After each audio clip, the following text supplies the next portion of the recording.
தம்பி வண்டி உண்டா? ஆமா ஆமா சிஸ்டர். ஆமா நீ யாரு? கொஞ்சம் வழி விடு, வண்டி எடுங்க. இருப்பா ஒரு விஷயம். என்ன ஒரு விஷயம்? நீ என்ன ஒரு விஷயம் சொல்ல போறேன்னு தெரியுது எனக்கு. உடனே ஏதாவது ஒரு வண்டியை பார்த்தா ஒரு ஆம்பளை வந்தா உடனே லிப்ட் கொடுப்பா. நான் பாதி தூரத்துல போய் இறங்கிக்கிறேன், காலுக்கு சரியில்லை, உடம்பெல்லாம் விட்டு போகுது, உடம்பெல்லாம் ஒரே நோக்காடா இருக்குன்னு ஏதாவது ஆம்பளையை போட்டா ஆட்டையை போறதுக்கு வண்டியில வந்து உட்கார்த்து கொடுக்குறேன். வேலையே கிடையாது. இருப்பா நான் ஒரு விஷயம் சொல்றேன். என்ன ஒரு விஷயம்? நீ என்ன ஒரு விஷயம் சொல்ல போறேன்னு எனக்கு தெரியாதா? ஒரு விஷயம் சொல்ல போறது இதுதான்.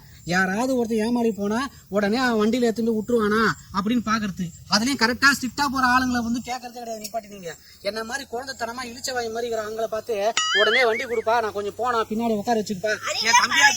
என்ன அது இல்லப்பா என்ன பார்த்தா உடனே ஒரு தம்பி மாதிரி தெரியுது, உன்னை பார்த்தா ஒரு அண்ணன் மாதிரி தெரியுது, செத்து போற சித்தப்பா மாதிரி தெரியுதுன்னு ஏதோ ஆட்டையை போறதுக்கு ஒரு டைலாக் எல்லாம் பேசுறது.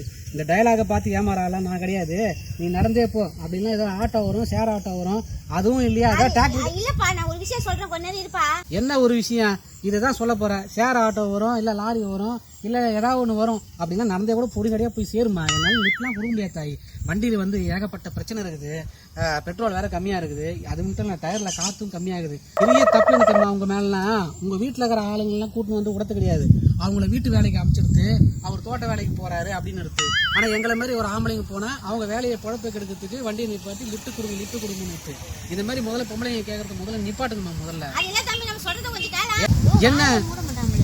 என்ன இது? நான் இவ்வளவு சொல்லி லிப்ட் கொடுங்க தம்பினா அப்ப நான் சொல்லத்துக்கு ஒண்ணுமே இல்லையே. நீ திருந்தனே.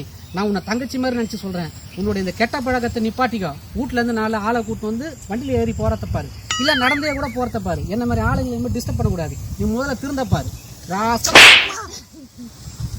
ஏமா நீ திருந்தனா என்ன அடிக்கிற? திருந்த வேண்டியது நீயா? ஐயோ நானா? பையன் வச்சிருந்தியா? ஒருத்தன் தூக்கின்னு ஓடுறான்டா. அத சொல்றதுக்கு தான்டா வந்தான். அதை விட்டுட்டு என்ன திருந்தணும் சொல்லிருக்கிறியா மூதேவி? பையன் பத்தி எப்படி இருக்குது? சீட்டு கிட்ட வந்து எடுத்து போனானே. பின்ன இல்ல, அத சொல்றதுக்கு தான் வந்தா. எங்கனா பேச விடுறியாடா? எப்பவுமே அந்த பேசறதுக்கு சந்தர்ப்பத்தை கொடுக்கணும்டா.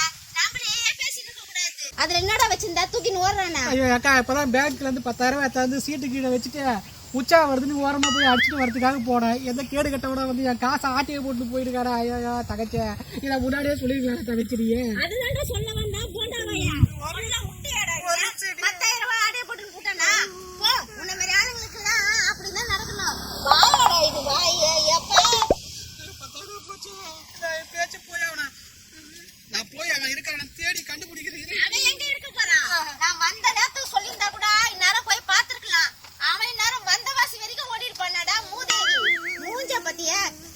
உன்னை பெத்தாங்க பாரு, அவங்கள சொல்லணும். நான் தான் கொஞ்சம் அவசரப்பட்ட போல. கடைசியில 10,000 ரூபாய் போச்சு. 10,000 போச்சு. டே இருடா, எவடா டே இருடா, எங்க போனாலும் உன்னை பிடிக்காம விட மாட்டேன்டா. வரேன்டா.